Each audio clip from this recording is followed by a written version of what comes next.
Hello student, आज मैं कक्षा 9 के विद्यार्थियों के साथ अगला जीवन परिचय मैथिली शरण गुप्त के बारे में चर्चा करूंगी।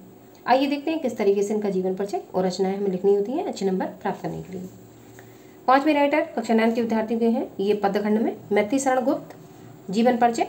राष्ट्रकवि मैथिली शरण गुप्त का जन्म सन 1886 ईस्वी में उत्तर प्रदेश के झांसी जिले के चिरगांव नामक स्थान पर हुआ था। तो जो ये मैथिली शरण गुप्त हैं, ये उत्तर प्रदेश झांसी जिले के जो चिरगांव नामक स्थान है वहाँ पर इनका जन्म हुआ था। इसको हम अंडरलाइन देंगे और जन्म के समय को भी हम अंडरलाइन देंगे। इनके पिता का नाम श्री रामचरण गुप्त था, जो एक श्रेष्ठ कवि और विष्णु भक्त थे। इनकी शिक्षा दीक्षा घर पर ही हुई। इनके छोटे भाई सियाराम शरण गुप्त भी हिंदी के श्रेष्ठ कवि थे। तो इनके छोटे भाई भी इसी फील्ड में थे। भारत भारती इनकी पहली रचना थी। ये इंपॉर्टेंट फैक्ट हुआ आप लोगों के लिए। इनकी पहली रचना कौन सी थी? तो वो थी भारत भारती।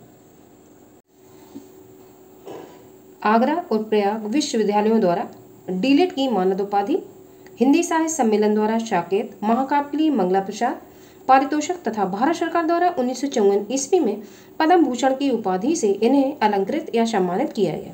कहने का मतलब ये हुआ कि प्रयाग और आगरा विश्वविद्यालय द्वारा पीएचडी के बाद जो डिग्री की जाती है डीलिट, उससे इनको सम्मानित किया गया। और हिंदी साहित्य सम्मेलन द्वारा जो साकेत इनका महाकाव्य था उस पर इनको मंगला प्रसाद पारितोषक मिला।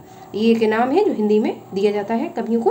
तथा भारत सरकार द्वारा इनको 1954 में पद्म भूषण की उपाधि से भी सम्मानित किया है। तो कितने सारे इन लोगों को इनको इनामों से सम्मानित किया गया। तो आप समझ सकते हैं कि कितने इंपॉर्टेंट कवि ये थे। इसके अतिरिक्त गुप्त जी भारत के उच्च सदन मतलब राज्यसभा में 12 वर्षों तक मनोनीत सदस्य भी रहे। इनको राज्यसभा में सदस्य बनने का भी मौका मिला। हिंदी काव्य के महानायक गुप्त जी का निधन सन 1964 ईस्वी को हुआ।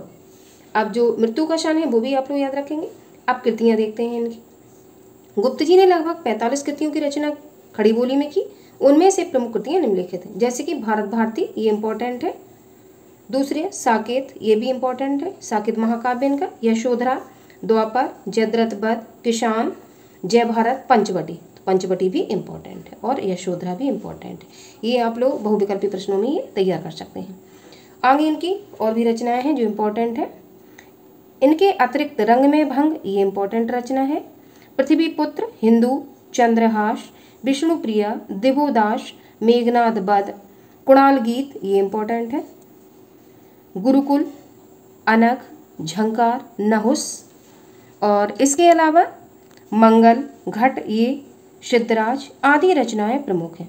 तो इसमें मैंने जितनी आपको इम्पोर्टेंट बताई हुई हैं, कुणाल गीत ये इम्पोर्टेंट हुई और रंग में भंग ये इम्पोर्टेंट है, अनक ये इम्पोर्टेंट है और नहुष ये भी आप देख सकते हैं। इतनी इम्पोर्टेंट रचनाएं हैं जिनसे आपके बहुविकल्पी प्रश्न बन सकते हैं। आई होप आपको जीवन परिचय और रचनाएं समझ में आएगा किस तरीके से लिखनी होती हैं पेपर में।